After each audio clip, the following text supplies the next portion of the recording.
Everybody, this is Michael Davis, aka A-Drop Black. This is gonna be episode 6 of the A-Drop Black Experience, and this one's gonna be a doozy.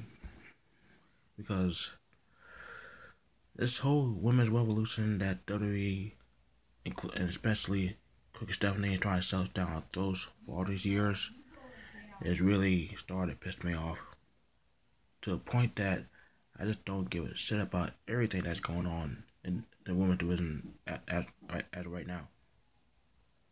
You know, for years, I had to sit here on Monday Night Wall and have Stephanie McMahon shoving in everybody's faces around the world, every other women's promotion around the world, that she started women revolution. She gave Diva the chance. She did this. She did that. You didn't do shit. The only thing we did that's actually relevant and actually true is making Monday Night Wall 3 hours and making that the worst 3 hours of our entire lives. That's the one thing you did. You didn't do anything revolutionizing in your women's division.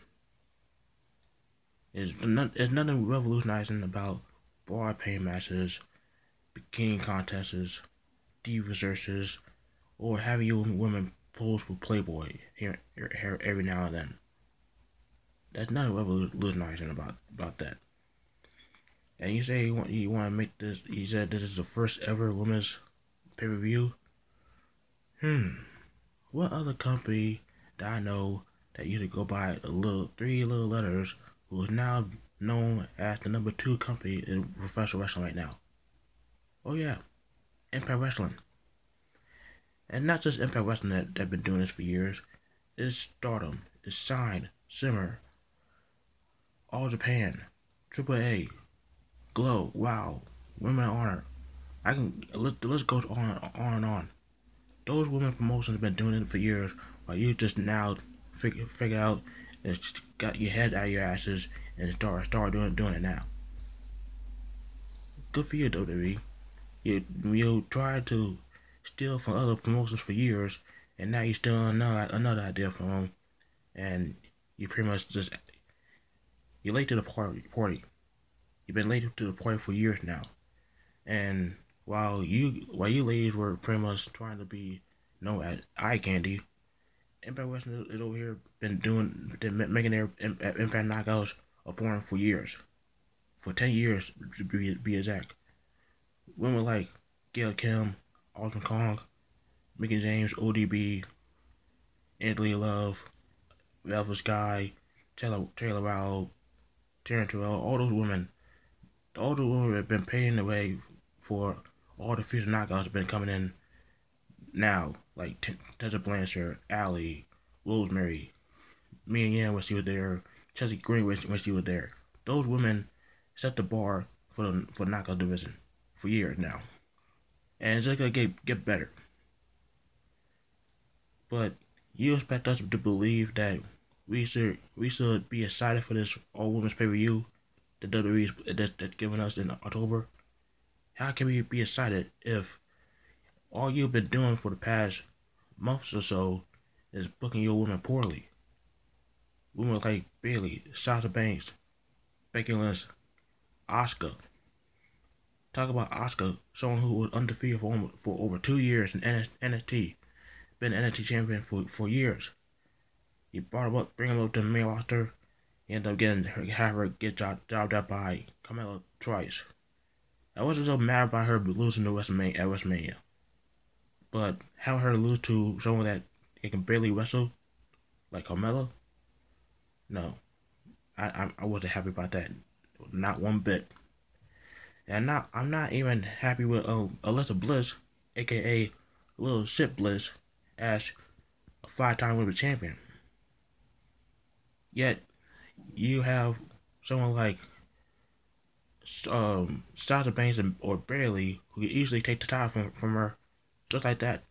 But no, you focus on both of them having this on again, off again friendship, to the point that you try to have them be a tag team. So you bring in these tag team belts to the women's division, making them Team Hell No 2.0. I mean, the signs are there. You already had a freaking Dr. Shelby in there doing counseling with them. So I would be surprised. I would be shocked. You don't bring no damn women's tag team belts and them teaming up on Monday Night Raw, going against some jobbers every Monday night. Would be for nothing. I mean, NXT is actually doing something with their women. NXT is doing a good job with their women's division, while Monday Night Raw and SmackDown is looking completely lost. They don't know what the hell they doing with their women whatsoever, and it drives me nuts. So no, I'm not excited for this pay-per-view. I'm not. I've been drawn out for the women's division for a long time now in WWE, and whatever is next for the women's division, I mean, there's nothing else to do. I mean, you had a women's Royal Rumble, you had a women's Hell in a Cell eliminating chamber match, you had all these things. Mrs. Money in the Bank. Oh, that's another thing. People want to complain about ODB and Eric Young being knockout tag team champions in TNA and Pro Wrestling, saying that's the worst thing that they were done. That's when the knockout division died. Look at freaking James Ellsworth being the first winner of the Mrs. Money in the Bank. I can tolerate ODB and Eric Young being knockout tag team champions. I cannot deal with this chill as fuck being the first person to hold a Money in the Bank briefcase that was meant to be held by a woman. That's really history making, huh? And yeah, the only thing you really done that was worth revolutionizing is having two women on the main event pay per view.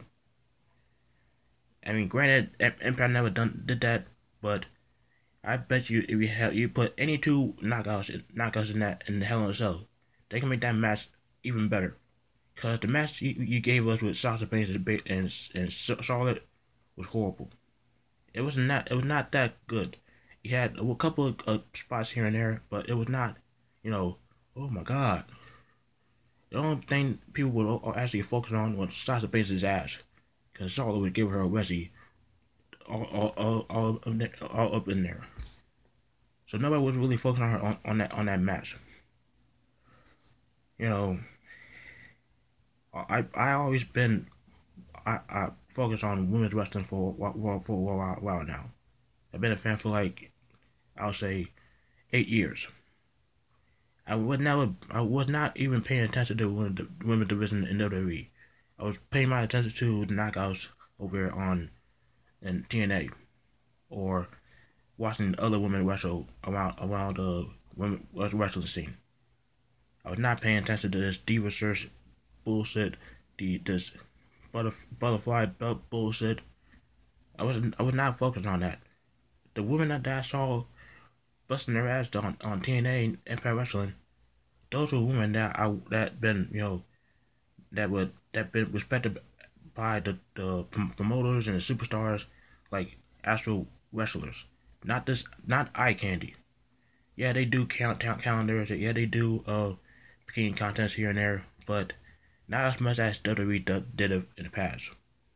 So, if you want to say who started the women's revolution, who elevated it year by year, look at Impact Wrestling. They've been doing that for years, and they gotta continue to evolve their women's division. They gotta continue to evolve their company the best way they can, while WWE continue to just crumble like they don't give a shit. Cause they think they got all this money they can do whatever the fuck they want. But no. They will finally realize that there's more wrestling out there in the world. And they will crumble. Just like that. But that's my thoughts on it. Let me know what you think in the comment down below. Like the video. Subscribe for more. Tap the bell on the YouTube app. You don't miss any of my videos. And I'm curious to hear what you guys say. But with that being said, I'm Michael Davis, H.R. Black. I'm out.